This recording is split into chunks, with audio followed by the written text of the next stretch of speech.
Killing Eve, season 3, third installment of the series, and it's already been re-upped for a season 4. Back it's Susan Heathcote show running this time. Obviously, the most famous showrunner, Phoebe Waller-Bridge, the one we just talked about. Still executive producing, but I think that's more just she was the original creator, so she gets that bag still. Talked about season 2. Bit of a drop off, we felt like, in terms of interest and quality. Felt a little bit like the characters were spinning their wheels a little bit. Just challenging narrative to invest in and understand ultimately, because season 1 was just so tight and excellent and operatic almost. It just was naturally a drop off. It's just the way it happens when, I guess, brought the show back. Yeah, but I think the thing that was consistent was Jodie Cutmer. That she was. She's always a scene stealer, just fun to look at, fun to watch, always interesting.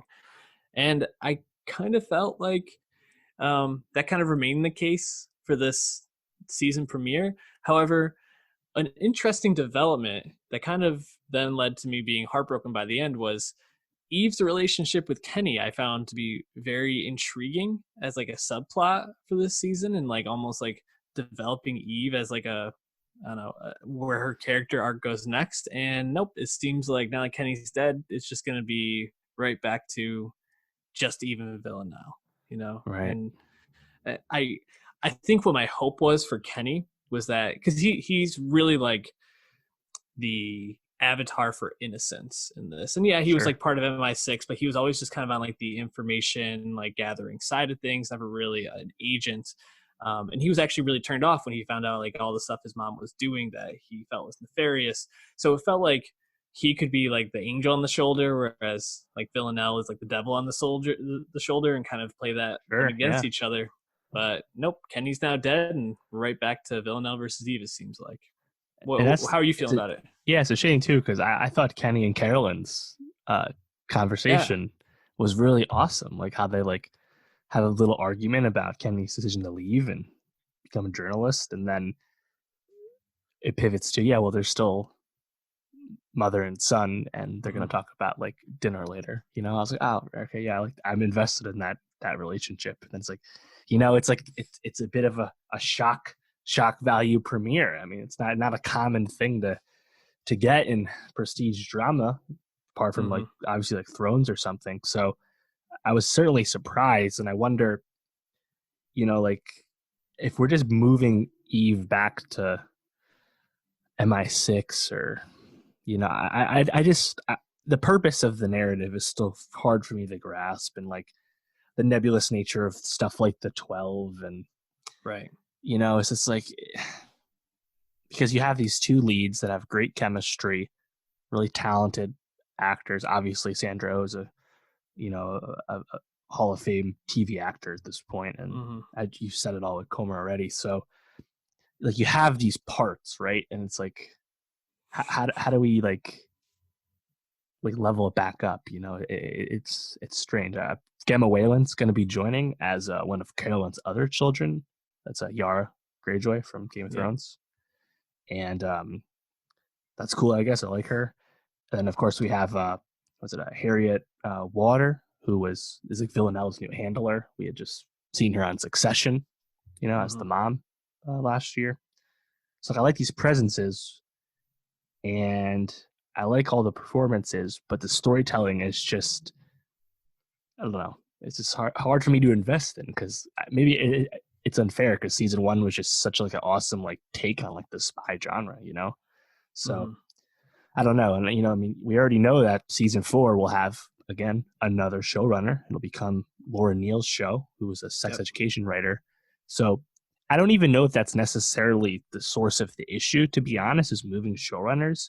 It's just that I think it's pretty clear that season 1 was written as a self-contained thing, in that Villanelle, who's like been so eye-catching as someone who can like kill people in all these crazy ways, is a really talented assassin, and of course, given all that with a magnetic performance, it's hard to keep that going. I think that momentum going, especially when spoilers, we're not killing Eve. That's not going to happen if you keep the show going. And like when Villanelle shot Eve at the end of season 2, it's like, well, that's obviously not going to kill her. Like we already knew that the second she fired the bullet. So it's like, right.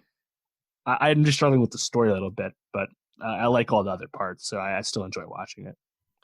Yeah, and I think I love that they keep trying to give female showrunners some shine in this and an opportunity to create based off this. But the story was originally based off of a book, and I the didn't look Villanelle into this. novels. Yeah, but I'm wondering how much they've gone like off those books now, or if the first season was mostly what they used, and now they're like creating their own story from that concept.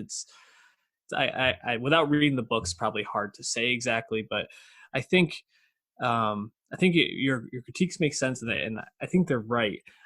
I think the only thing I liked more about this season premiere than I did most of last season was it does seem like Eve is in some way going to be on her own in this, and she's always kind of been on her own, I guess, like especially as her role was crafted in the second season because of Villanelle, but more so in the first season despite what was going on. I think she was just so obsessed with Villanelle. And it also seems like Villanelle wants to move forward and gain some power for herself. So there's some seeds of things that are interesting to me. Like I would love to see how Eve tries to like rebuild her marriage, but you need to like buy me in on like she's actually going to commit to this rather than just like build it up so that they get to a point where they're good, then she just goes right back to Villanelle. Because I'm out if that's just going to be the story arc. If she can actually commit to like, okay, she wants to try to work things out, I'm a lot more interested in that. But ultimately the show is about these two women, how they're connected, and one accepts their madness, the other one fights against it. So right, interesting. And the clothes reflect that. They still do. Yep. Question: what do you think of the opening scene, Villanelle getting married? That was strange. I was like, well, where's the passage of time? How did you marry someone so fast? What's going on here? 6 months. Is that what it was? Okay, I missed that then. Quick moving. Yeah. I mean, Jodie looks great in this pantsuit, so I'm with the scene. I guess it was a cool way to introduce the handler character, but yeah, I mean, the set design is usually really great when it's in those like usually it's when Villanelle's killing someone, it's like these elaborate locations, and of course the costume design's awesome. So yeah, that was fun. But I was initially confused. I was like, is this just for show? Like this doesn't really matter, right? This is whatever. Yeah, I thought it was a dream actually. I was like, they're sure. starting the season on a dream sequence, but no, supposedly real shit that happened in this world. So I mean, in a fictional TV show. Anyways, we'll be checking in with Killing Eve season 3 in about 8 weeks.